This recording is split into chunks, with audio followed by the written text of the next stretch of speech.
Muchas gracias, Franklin. Dejo con ustedes a la ingeniera Carmen Padilla Lozano, quien nos va a hablar acerca de las normas APA séptima edición.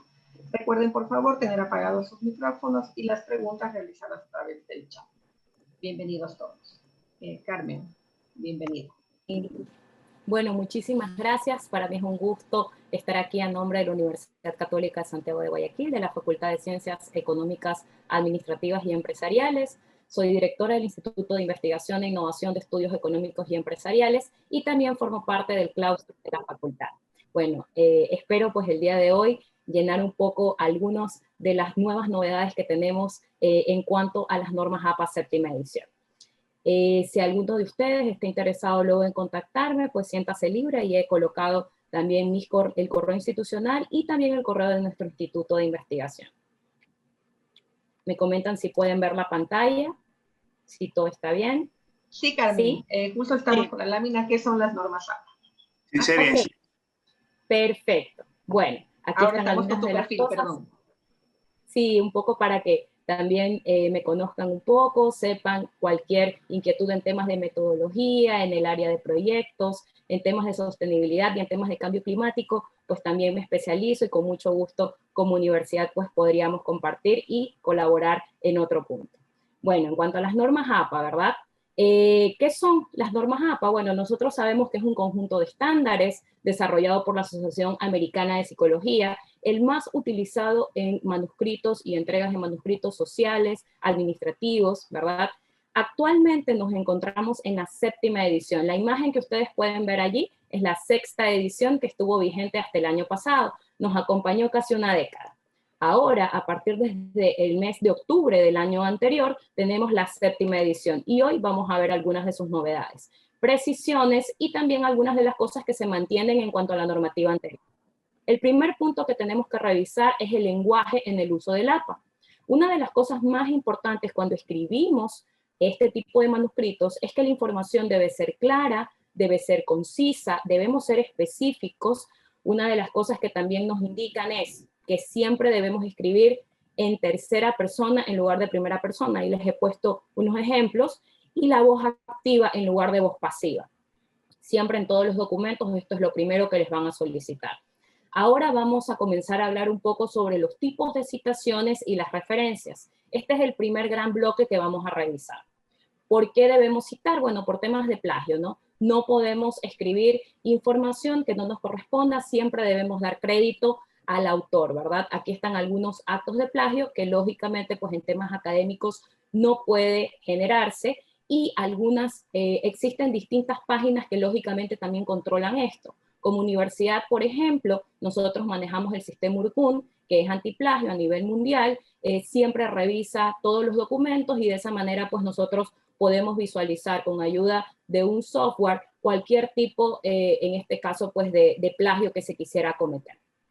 En cuanto a los tipos de cita, vamos a ver que existen tres tipos de citas. Las citas directas, las citas indirectas, paráfrasis o parafraseo, como también se conocen, y las citas secundarias, que son las menos utilizadas, pero igual las vamos a comentar.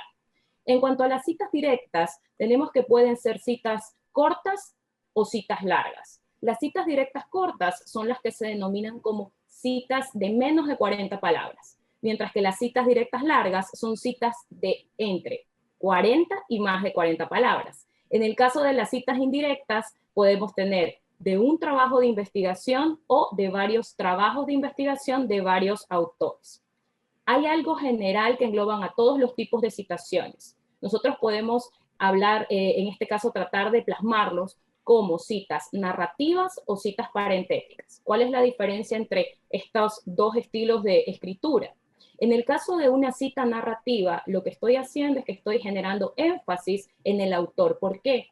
Porque me interesa lo que el autor ha indicado. ¿Cuándo sucede esto? Cuando son autores reconocidos. Por ejemplo, si estamos hablando en temas culturales para las personas que han revisado temas de dimensiones culturales, Hofstede es un referente.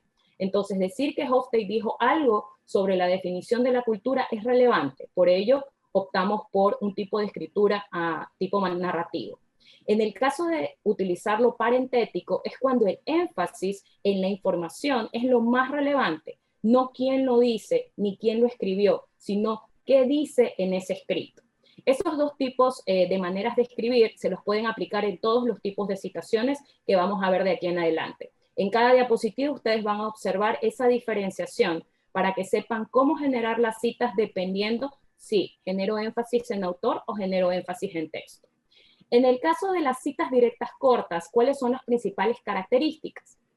Siempre son menos de 40 palabras. Estamos hablando que son citas textuales, es decir, información específica exactamente como lo estamos leyendo en libros, en artículos, en diarios, ¿verdad? Y lo estamos llevando a un documento académico. ¿Qué tiene que tener incorporado? Casi siempre tiene incorporado comillas dobles, ¿verdad? Y también el autor, el año en el que se ha realizado la investigación y el número de página, con la finalidad de poder identificar específicamente de dónde se ha extraído esa información.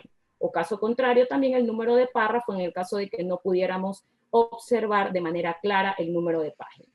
El primer ejemplo, les hablaba pues el ejemplo de cita narrativa, Hofstede, ¿verdad? Sería el autor. Luego tenemos, define la cultura como, y la información textual se encuentra siempre dentro de comillas.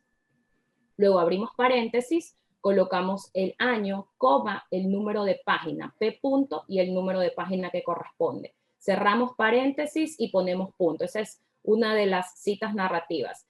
Si se pueden dar cuenta, en normas APA sexta edición, la diferencia ahora para séptima edición es que antes el año podíamos colocarlo después del apellido, ahora siempre va a ir al lado del número de página, en la parte final.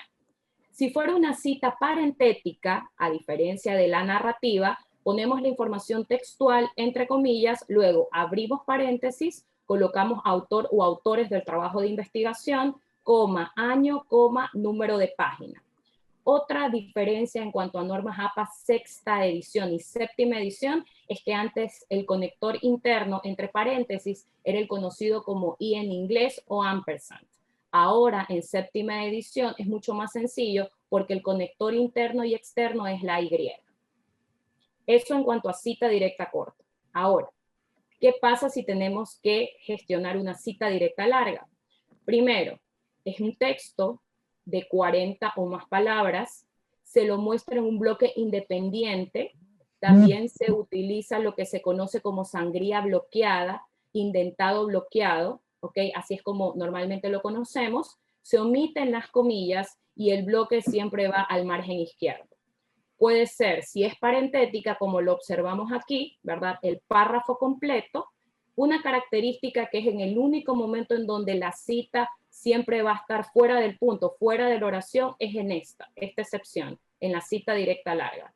Cerramos el párrafo, luego abrimos paréntesis, va el apellido del autor, el año de la investigación y el número de página donde vamos a identificar si fuera parentética. Ahora, si fuera narrativa, indicamos el apellido, ¿verdad? Indicamos de qué vamos a hablar en el siguiente párrafo, define la cultura como 2 puntos y aparte va el párrafo completo.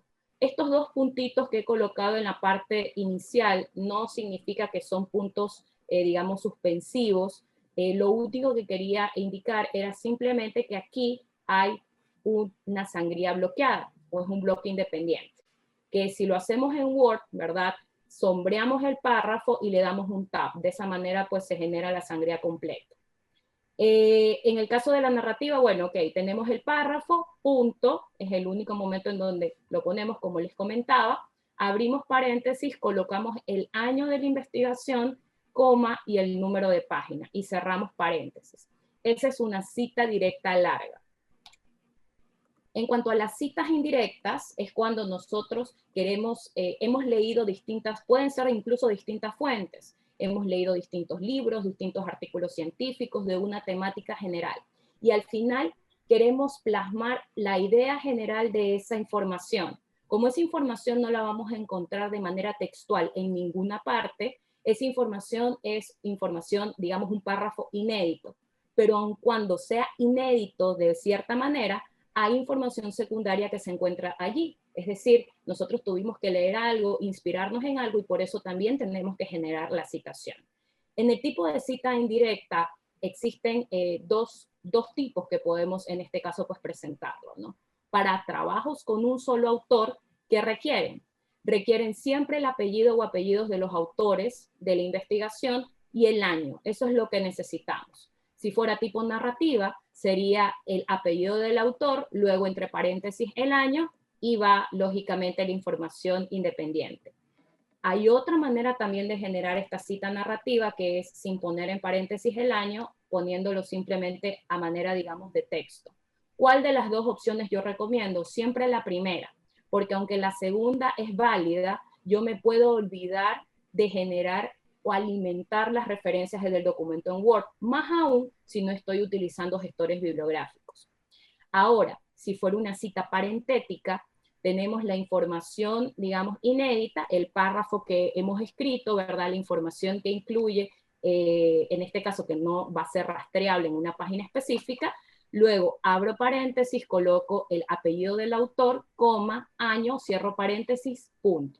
Esa sería la manera de poder presentar las citas indirectas de trabajos por un solo trabajo de investigación. Ahora, ¿qué sucedería si tenemos un trabajo con varios autores y con varios trabajos de investigación? Esto lo vamos a ver también en la siguiente diapositiva. Ahora, ¿qué quiero comentarles aquí? Quiero comentarles acerca de los conectores, que ya se los mencioné antes, pero aquí ya está el ejemplo.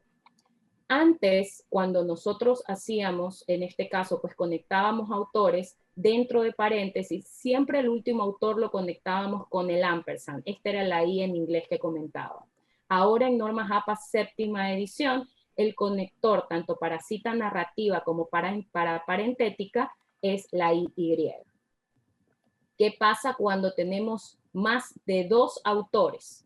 A partir de 3 autores, antes normas APA sexta edición me indicaba que la primera vez yo tenía que citar a todos los autores, ¿verdad? Hasta 5 autores. Ahora en normas APA séptima edición se ha facilitado un poco. ¿Por qué? Porque ahora desde la primera vez yo tengo solamente que mantener el primer autor de todos los autores de ese trabajo de investigación y el resto reemplazarlo con el sufijo et al, que es en latín que lo utilizamos. Hay otros dos que también se utilizan, y cols, que es y colegas, y otros, que en ocasiones esas dos derivaciones podrían quizás aparecernos en Word. Pero a nivel mundial y a nivel, digamos, de revistas científicas, casi siempre se utiliza el sufijo et al en latín. Es decir, que todas las citas, desde la primera a partir de 3 autores, siempre voy a poner solo el primer autor. Así que ahora más que nunca es más importante cuando eres el primer autor de un trabajo investigativo, ya que en el texto siempre va a estar solo el primer autor y el resto de autores desaparece desde la primera vez. Lógicamente, todos los autores se los puede visualizar en la parte de referencias. Ahora estamos viendo solo la información en temas de citación, en el cuerpo del texto. ¿Qué pasa si son grupos de autores que yo tengo que generar la citación? Bueno, esto sí se mantiene en normas APA sexta y séptima edición. La primera vez colocamos el nombre completo, lo que se conoce también como autor corporativo cuando abrimos, en este caso tratamos de alimentar las citaciones en Word. Colocamos el nombre completo y si este autor corporativo tuviera siglas, por ejemplo, la que estamos viendo aquí, o INEC o Banco Central, por ejemplo, Banco Central del Ecuador, la primera vez lo utilizo el nombre completo y entre paréntesis coloco las iniciales, coma, año para la primera cita, y para la segunda y citas subsiguientes voy a utilizar ya solamente las siglas. Así es como me voy a referenciar o me voy a referir si tuviera que volver a citar a este autor corporativo. En cuanto a citas secundarias, ¿verdad? Nosotros tenemos cuáles serían las dos opciones, ¿no? Ahí están también las narrativas y las parentéticas. ¿Cuándo se utilizan citas secundarias? Las menos utilizadas, principalmente porque se estilan utilizarlas más cuando yo no puedo rastrear o encontrar el documento original, o es muy difícil para mí acceder a él, y yo he leído solamente información de autores más contemporáneos que hacen referencia a ese autor o a esa información que es mucho más antigua. El ejemplo aquí, por ejemplo, el que estoy poniendo aquí es de Charles Darwin, ¿verdad? Entonces, él escribió algo en 1842, pero yo no tengo acceso a ese manuscrito original sino que he leído lo que dijeron otros autores en el año 2009. Entonces, la manera para poder generar esta cita secundaria, ¿verdad? Si fuera narrativo parentética, ahí están las dos maneras de presentarlo. Darwin, abro paréntesis, 1842, citado en los autores de la investigación, año de la investigación, cierro paréntesis. Me pueden hacer, por ejemplo, la consulta, bueno, ¿y cuál de los dos van en las referencias? Solo va el segundo, porque el segundo es el que yo he leído y el que yo estoy parafraseando o estoy generando la cita. Ahora, si yo colocara dentro de paréntesis toda la información, ¿verdad? Si yo le hiciera una cita parentética, hago el párrafo, abro paréntesis, va el apellido del autor, el año de la investigación, que lógicamente pues a la que me estoy referenciando, citado en el grupo de autores de la investigación que he leído, el número del año. Perdón, el año en este caso, ¿no? Ahora, aquí hay un resumen de cuáles serían las maneras de poder presentarlo, ¿verdad? Esta tabla incluso también se resume en el libro, ¿verdad? De Normas APA sexta edición, y en la de séptima edición también he hecho, en este caso, ya la actualización. Antes teníamos, por ejemplo, los tipos de citas. Tenemos la primera columna, era cuando es un autor, dos autores, tres autores, etc. La segunda y la tercera columna corresponden a las citas narrativas y las parentéticas corresponden la columna 4 y 5, ¿ok? Actualmente en Normas APA séptima edición se van a dar cuenta que es más sencilla la tabla. ¿Por qué? Porque a partir de un trabajo de 3 autores en adelante, desde la primera cita no hay ningún tipo de cambio. Es decir, manejamos el primer autor y el resto se incluye el sufijo en al, tanto dentro de paréntesis como fuera de paréntesis. Si es el trabajo de un solo autor, pues siempre va a estar solo y se lo va a citar exactamente igual en la primera y en las siguientes citas, y en el caso de 2 autores de la misma manera. El conector siempre será Y, tanto en opción narrativa como en opción parentética. Al final, la última línea incluye los grupos, en este caso los autores corporativos, instituciones, cuando no son personas naturales, ¿verdad? Empresas, etcétera, que nosotros queremos también generar una citación. La primera vez, como les comentaba, en la primera cita tipo narrativa, tenemos el nombre completo de la institución, luego entre paréntesis las siglas, igual, como lo había comentado, no hay ninguna diferencia. Ahora, si fuera parentética, aquí sí vemos una diferencia. Va primero la información, luego abro paréntesis, coloco el nombre de la organización o el nombre de la institución, abro corchetes, pongo las siglas, cierro corchetes, el año. ¿Ok? Y a partir de la segunda vez se maneja de la misma manera, ¿no? Entre paréntesis, las siglas de la organización y el número de año. ¿Ok? Aquí tenemos también un resumen de ciertas diferencias de lo que ya estuve comentando antes. Y aquí voy a concluir el tipo de cita indirecta de varios autores de varios trabajos de investigación, que este era un punto que me había quedado pendiente. ¿Qué tenemos aquí? Generamos el párrafo inédito, como les comentaba, porque hemos leído de distintas fuentes. Aquí, en cambio, no solamente hemos leído información de un solo autor, sino que hemos leído, por ejemplo, aspectos de mercadeo, el concepto de mercadeo desde distintas perspectivas, desde distintos aspectos teóricos. Entonces, luego, lo que hago es generar mi párrafo y comienzo a colocar todos los trabajos de investigación de los cuales yo tuve que revisar para poder generarlos. Generamos el párrafo inédito, he colocado aquí 2 líneas, supongamos que fuera un párrafo largo, procedemos a abrir paréntesis y vamos ubicando los grupos de los distintos trabajos de investigación que hemos revisado. ¿Cuál es la única regla para poder ordenarlos? Vamos a organizarlos de manera alfabética, solamente revisando la primera letra del primer autor del trabajo de investigación, ya sea que esté solo ese autor o tenga otros autores que lo acompañen. Por eso he colocado aquí con negrita, por ejemplo, Miller, ¿verdad? 1999, punto y coma. Esto de aquí, ¿verdad? Sería si fuera Normas APA sexta edición, para que se den cuenta la diferencia. Hay conectores en Y, cuando son 3 autores, mientras que en normas APA séptima edición sería Miller, por ejemplo, 1999, Padilla et al. 2017, punto y coma, Porter, y aquí también dense cuenta de otra cosa. Como el primer apellido también empieza con P, el apellido de Porter, tenemos que ver la segunda letra y en orden alfabético también lo organizamos. No lo organizamos en orden cronológico, ¿ok? Si no lo organizamos de esta manera. Algunos errores, por ejemplo, que suelen cometer los estudiantes cuando están haciendo por primera vez este tipo de citaciones, es de que en ocasiones hasta organizan alfabéticamente los apellidos de los autores del trabajo de investigación, cuando sabemos que eso es incorrecto. Es por ello que cuando vemos un artículo científico, un libro, los apellidos están organizados en orden de aporte científico o aporte, digamos, al documento o al artículo científico que estamos viendo. No podemos reorganizarlos. Esa sería entonces la manera de presentar una cita indirecta de varios trabajos de investigación de varios autores.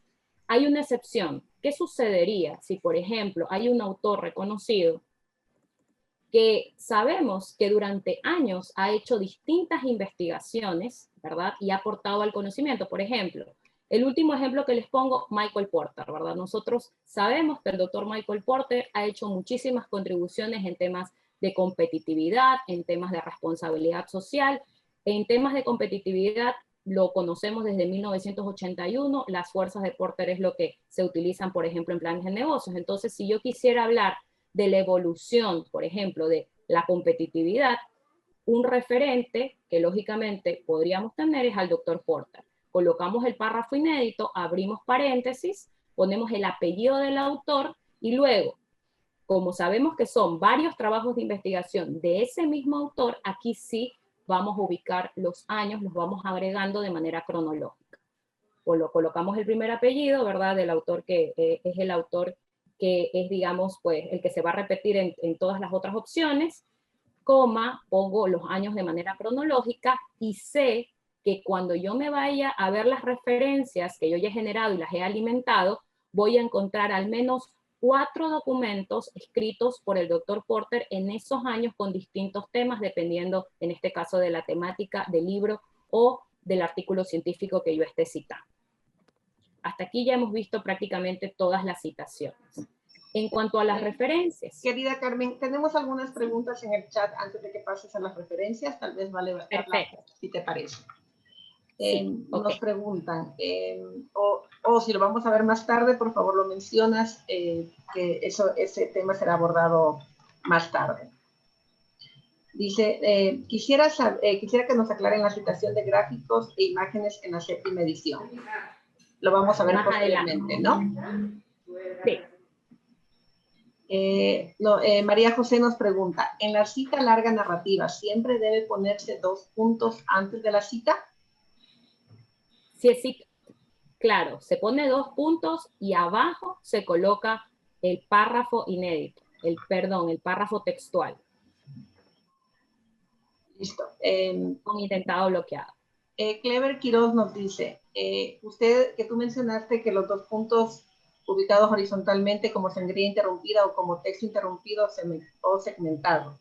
Hasta la sexta edición se utilizaban los 3 puntos dentro del paréntesis. Por otro lado, la RAE no permite el uso de 2 puntos ubicados uno después del otro. La RAE establece que deben ser 3. ¿Esto no es una contradicción? Ya, a ver, lo comenté hace un ratito, no son puntos suspensivos lo que coloqué acá. Me imagino que son estos 2 puntos. Simplemente era para mencionar pedagógicamente que ahí hay un espacio. Es decir, de que hay una sangría bloqueada. ¿Qué significa eso? Por ejemplo, yo tomo este párrafo, abro en Word, y lo único que significa es que cuando yo lo esté escribiendo en el texto, supongamos lo tengo así, un ratito, ¿verdad? Tengo aquí la información, simplemente esos 2 puntos era para mencionar que hay un espacio, el indentado bloqueado, a esto me refería, no son puntos suspensivos. Ok, muchas gracias, Carmen. Gracias también, Giovanni, por su respuesta. Continuamos, esas son las preguntas que teníamos. Ok, perfecto. Bueno, en cuanto a las referencias, ¿verdad? Aquí he puesto algunos ejemplos. Esto es más sencillo por el tema de que sabemos que al momento en que abrimos, en este caso, los cuadros de diálogo en Word, nosotros ahí tenemos algunos campos que tenemos que llenar.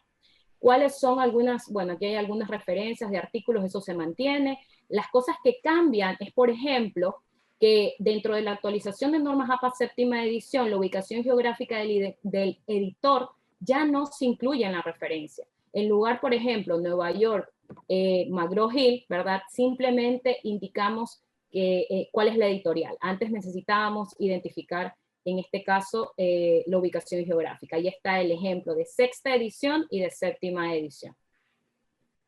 Otro punto también en las referencias que cambia es que los apellidos e iniciales ahora se pueden poner hasta 20 autores. Antes solamente podríamos utilizar máximo hasta 7 autores en las referencias. Entonces aquí podemos ver en la parte superior, ¿verdad?, cómo antes lo manejábamos y cómo ahora se han podido incluir para que lógicamente se puedan observar la mayoría de los investigadores que han colaborado, principalmente en investigaciones que actualmente, por ejemplo, los que trabajamos en investigaciones internacionales, no son un investigador, sino que somos varias universidades y al menos son 2 personas o 3 personas de cada institución. Otra actualización también es que el DOI ahora está formateado como URL, ¿verdad? Y la etiqueta DOI ya no es necesaria. Eso lo podemos ver aquí, ¿verdad? En la parte, y la última línea en normas APA sexta edición y en normas APA séptima edición, que ahora se lo utiliza como un URL. Otro punto también es que las URL se incrustan directamente en la referencia sin ir precedidas de recuperado de, que será otra cosa que también se utilizaba antes en normas APA sexta edición, ahora en séptima edición no se lo utiliza. Para los libros electrónicos, el formato, la plataforma o el dispositivo ya no se incluye tampoco en la referencia. Ahí pueden observar el ejemplo en la parte inferior. Ahora sí, vamos antes de ir a la parte de los gráficos, aquí era simplemente una imagen de referencia utilizando Word. Para las personas que no lo recuerdan o no lo han hecho de manera manual aquí, recuerden que también pueden utilizar gestores bibliográficos, es mucho más cómodo, pero si lo hicieran en Word, en la parte de referencias ponen insertar cita, se abre el cuadro de diálogo, el tipo de fuente dependerá pues el tipo de fuente y aquí están todos los campos que ustedes deberían llenar. Mientras queremos ver más campos, tenemos que presionar aquí este botón para mostrar todos los campos bibliográficos, ya que al momento, digamos, de abrir este cuadro, casi siempre Word solamente presenta campos recomendados mínimos, pero en ocasiones es importante poder incluir más información.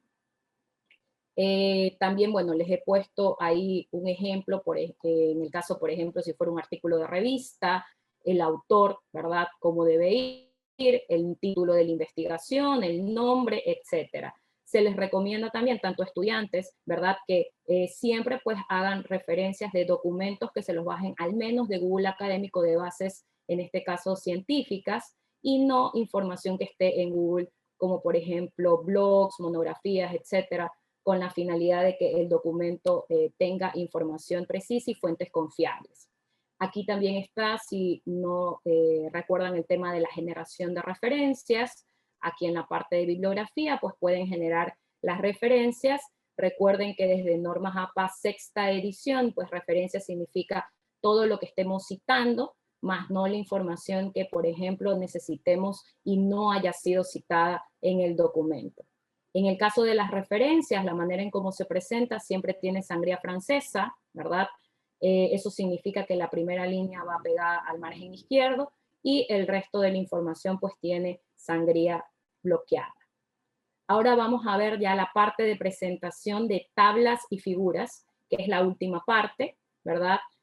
Aquí, por ejemplo, tenemos el tema de las tablas, que siempre en la parte superior, ¿verdad? Esto sí se ha mantenido, no hay casi ningún tipo de cambio entre las normas APA sexta y la séptima edición. Tenemos el encabezado, que incluye en la parte superior tabla, no se colocan numerales ni NO, sino directamente el número.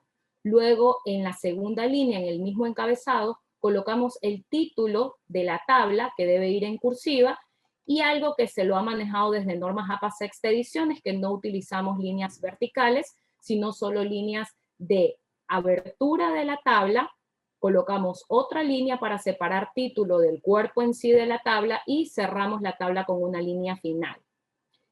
En la parte inferior, que ya tenemos, digamos, el pie de la tabla, tenemos nota, punto, y colocamos la información. En este caso, este tipo de tabla es una tabla de información primaria, es decir, información que yo he generado en esta investigación, y es por ello que no estoy citando a nadie. Ya vamos a ver cómo sería si yo estuviera referenciando. En esta parte, la nota, ¿para qué lo utilizo? Puedo hacer aclaraciones estadísticas, puedo hacer aclaraciones de lo que esté escribiendo en la tabla. Por ejemplo, aquí estamos poniendo información de constructos que están resumidos basado en cómo lo he colocado o cómo lo visualizo o lo codifico en cualquier software estadístico. Pero en la parte inferior, aquí aclaro que BUZZ-PER significa Business Performance, ¿ok? Esas cosas yo las puedo aclarar en tabla, si así lo deseo, en el pie de la tabla. Aquí tengo otro ejemplo de una tabla un poco más estructurada. ¿Qué significa? En la parte superior, para que sepan que sí existe también maneras de hacer subdivisiones o subtemas dentro de una tabla, esta es la manera de poder presentarlo. Y en la parte inferior tengo nota y dice adaptado de. ¿Qué significa adaptado de? Significa que yo esta tabla, cuando yo la extraje de ese artículo científico, yo le hice algún tipo de variación. Quizás la manera en cómo estaba visualizada no estaba bajo las normas APA. Entonces, la he adaptado de una o de otra manera. Ahora, si la tabla fuera exactamente igual como la estoy viendo en el artículo científico, en el libro, etcétera, yo tendría que colocar aquí tomado de, y coloco el nombre de la investigación, en este caso el título de la investigación de donde estoy extrayendo esta información, y comienzo, inicial, apellido de los autores de la investigación, aquí sí los coloco todos, el año, el nombre del journal o de la revista científica, eso sí va en cursiva, el número de volumen, ¿verdad?, de la revista en donde esté chequeándola, y el número de página. En la parte inferior he colocado también información adicional que tiene que ver con aclaraciones estadísticas. Es para que sepan que dentro de las notas también podemos colocar esa información. Aquí en esta tabla les estoy poniendo específicamente de manera, digamos, más didáctica lo que les acabé de comentar en cuanto a las diferencias en las tablas.